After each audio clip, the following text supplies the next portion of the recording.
И това е част от участта на великите произведения. Все продължават да се виждат някому недоразбрани, недопрочетени. Ако ги нямаше недоумяващите читатели и техните неспокойни умове, нямаше да ги има и новите интерпретации. Непрочетената Илиада е още един знак на зачитане към Омировия епос и неговите анатолийски видения. Епитафия, изписана с почит от Георги Велев.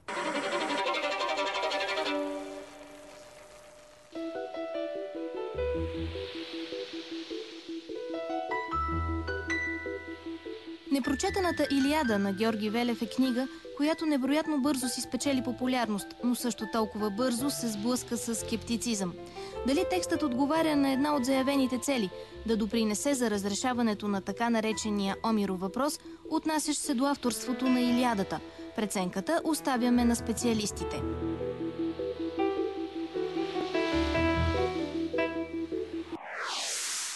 Книгата по нов начин предлага едно решение.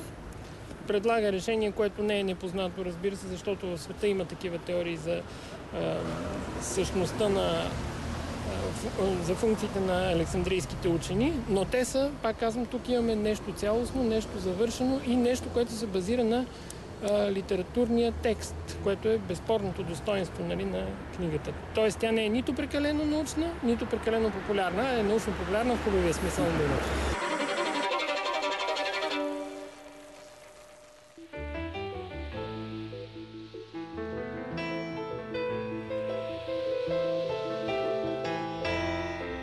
Всъщност, най-оригиналните хрумвания и тези на Георги Велев лежат не в сферата на литературознанието и историята на литературата, а другаде. Позовавайки се на пасажи от текста на древния епос и съпоставяйки ги с други свидетелства от античността, авторът на книгата достига до извода, че по българските земи са налице много повече и много по-мащабни мегалитни комплекси от известните на науката до момента.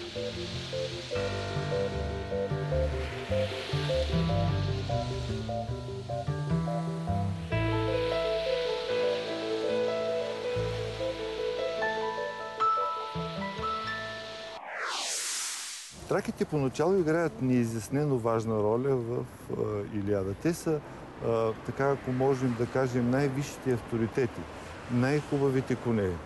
Цялата 10-та песен е точно за това нещо. Нестор казва: Бог ви е срещнал, Бог ви е дал тия коне, а Одисей казва, не, Диомет казва, не, тези коне са тракийски. Значи тракийските коне са по-хубави от божествените. Също се отнася за виното и много място съм отделил в книгата си на измерванията на времето, на сезоните. Например,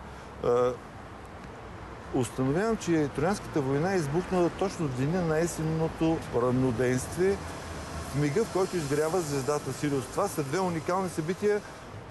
Засичането на тях дава точната... Значи всеки астроном от Ренесанса насам може да направи тая сметка.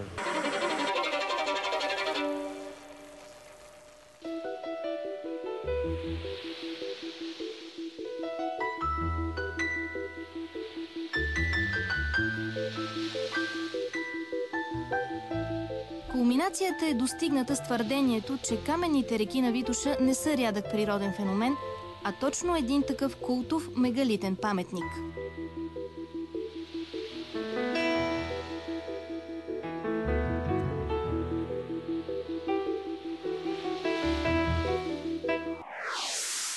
Витоша представлява един грандиозен мегалитен комплекс. Грандиозен, нечуван. Много очевидно са фактите, но хората се страхуват от мащабите.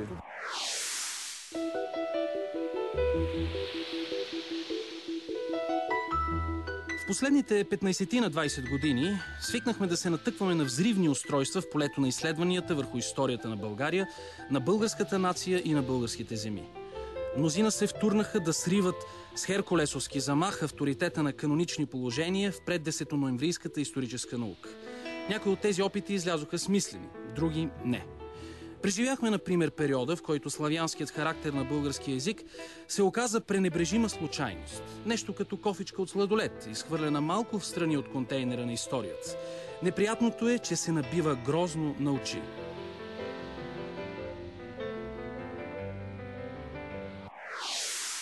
колкото и да е неприемливо за здравия разум, че побитите камъни край Варна, то е грандиозно. Те са десетки милиони обекти, са също човешко творение. Доказателството ми. В побитите камъни край село Слънчево има едно чудовище, което е 7 метрово. Ето това. И аз казах така, в деня на есенното равноденствие там ще стане чудо. И ето го чудото. Вижте как изгрява слънцето в един много дълбок прорез, който фиксира в другите дни това да не се случва.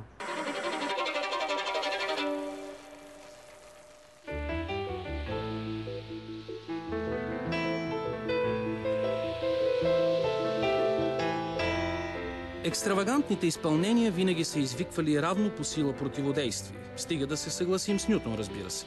Може би тази е причината, поради която сериозните учени в България станаха свръхчувствителни към смелите хипотези. Хубаво, но не бива да забравяме, че еволюцията на човешкото познание е задължена на не една и две идеи, изглеждали в началото почти налудничаво.